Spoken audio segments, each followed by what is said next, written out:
Hey guys, it's Tyler from Peregrine, and we're back with another episode of Thank God It's Happy Hour. Today we're doing one of the oldest cocktails in the book, the Sazerac. Let's do it.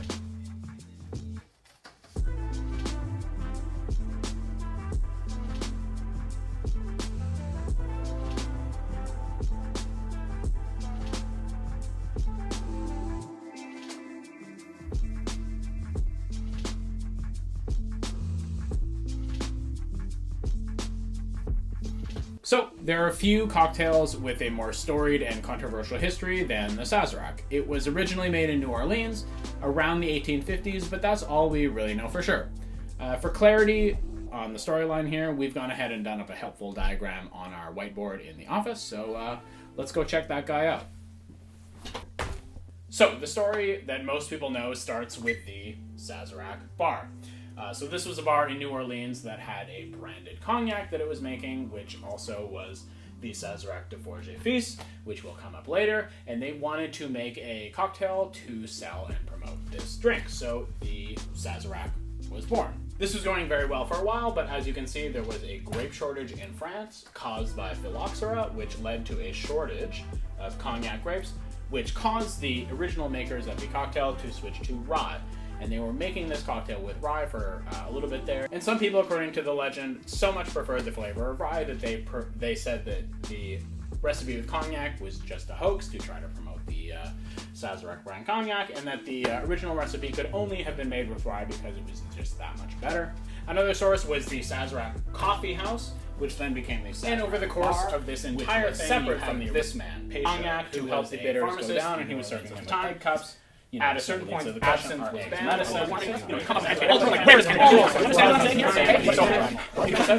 There's obviously a clear answer of what the right cocktail is, right?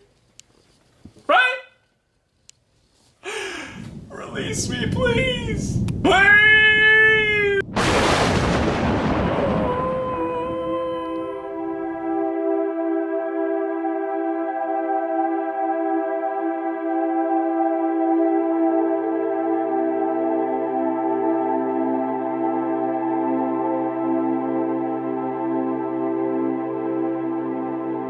Thank you for releasing me!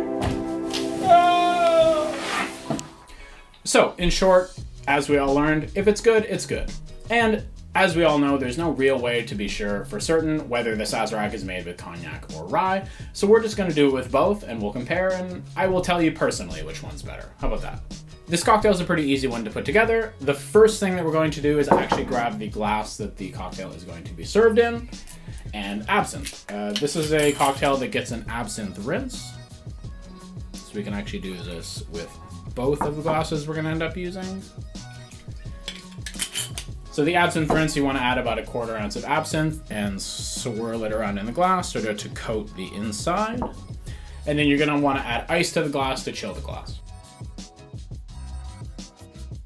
This is a pretty easy cocktail to mix up, and the bulk of it is going to be done in our glass stirring container. We're going to start with a single sugar cube, and much like the original recipe for the old fashioned, we're going to douse our sugar cube in bitters. The bitters that we use in the Sazerac are Peychaud's. This is sort of a non-negotiable. As you sort of saw in the history, Peychaud is very much connected to the creation of this drink, so we're going to go between 3 and 4 dashes of Peychaud's bitters. And to give the sugar a head start in dissolving, we're just going to muddle this guy into the bitters.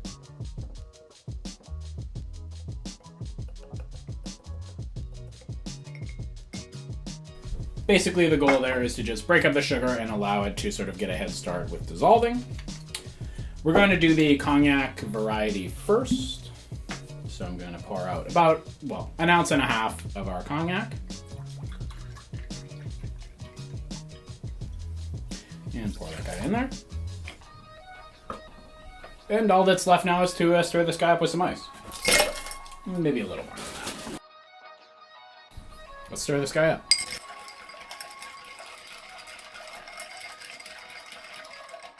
Like a lot of cocktails of this era, you know that you're done mixing it when you're both tired and thirsty. And when you're done, we can grab our glass that we intend to serve it in and dump the contents into a waiting container. We don't really want much of the absinthe, if any, left in the glass, and we definitely don't want any ice cubes left. And once we've done that, we can go and strain this guy into the glass.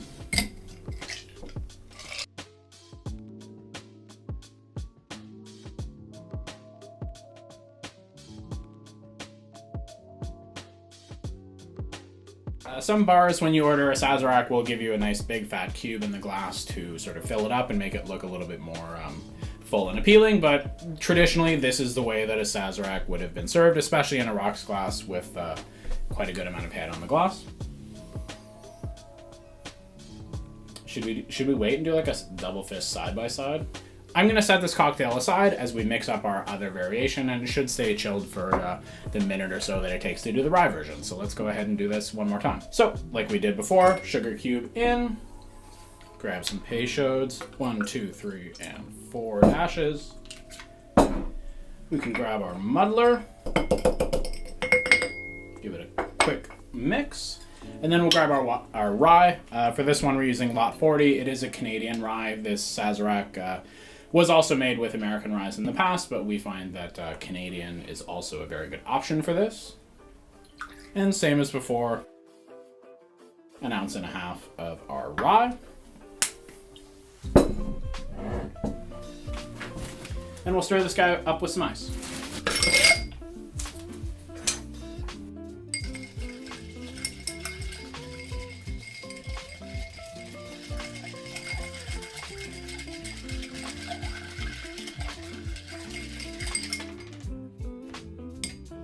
And same as before, we will dump our absinthe rinse and strain this guy into our glass.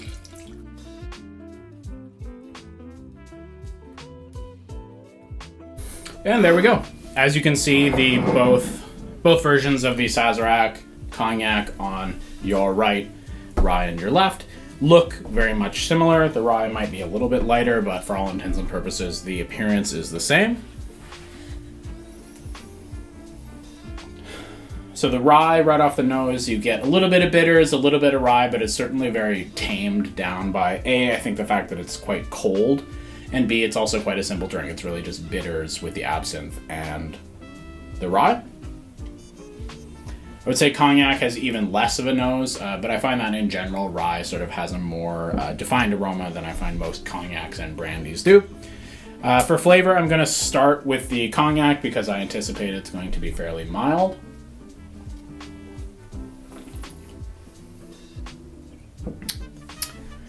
It's very fruity. You get almost like a big sort of fermented grape aroma and flavor right off the bat, which sort of develops into at least what I perceive to be sort of like a medicinal cherry, but in like a nice way, flavor that you get off of the Peychaud's.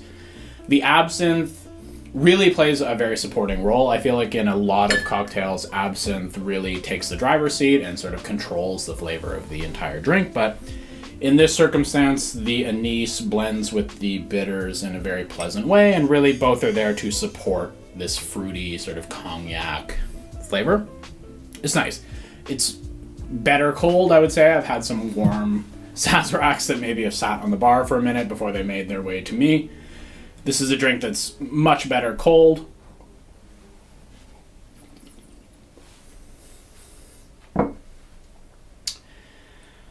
It's one of those drinks that's simple and yet complex at the same time. The ingredients that go into here would suggest that like the result is going to be fairly straightforward, but it is quite a long evolution. I would say you have up to a minute of different flavors sort of coming at you, which is cool, and especially like with food. This is a cocktail that also does interesting things there as well. Let's try the rye version.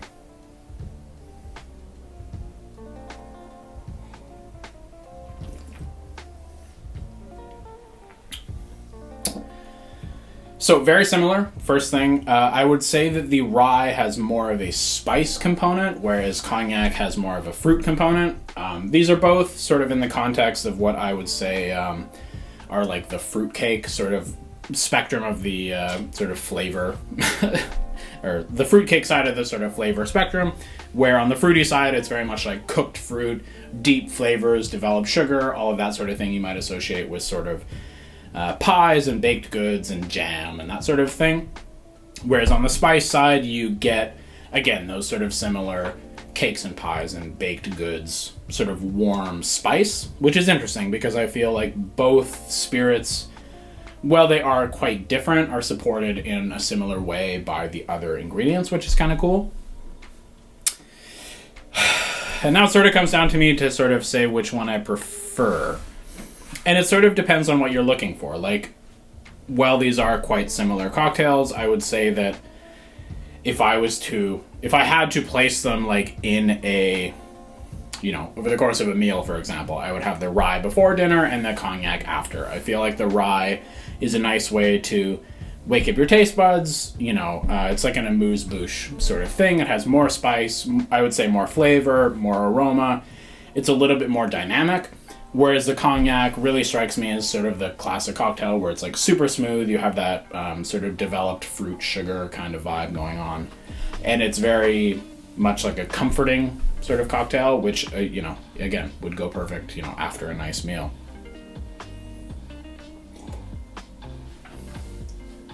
I can see why people would claim with Absolution that their version is the best, but I think, again, like most cocktails, it comes down to A, your tastes, and B, what you're trying to achieve with the drink. If I wanted to, make a drink that's even more comforting than this or even more lively than this, I bet we could, but the end result is sort of a drink that is enjoyable. And I think that that's really the important part of this. I think a lot of people get stuck up on the history and telling other people that the drink they made is not a real Sazerac, but I think the history is sufficiently muddled that, the idea that if it's good kind of applies here. So, yeah, this is my thoughts. Pick a favorite! If I had to pick a favorite, it would probably be the rye version. I appreciate the little bit more, like, lively flavor you get. And just in general, like, I prefer rye over cognac just as a spirit in general. So there you go. The Sazerac made two ways, in our mind, the two most popular and common sort of historical ways to make a Sazerac. If you like this sort of thing, these sort of classic cocktail history lessons and that sort of stuff, be sure to give us a like, comment, or subscribe, and otherwise we'll see you in the next one. Cheers. Definitely.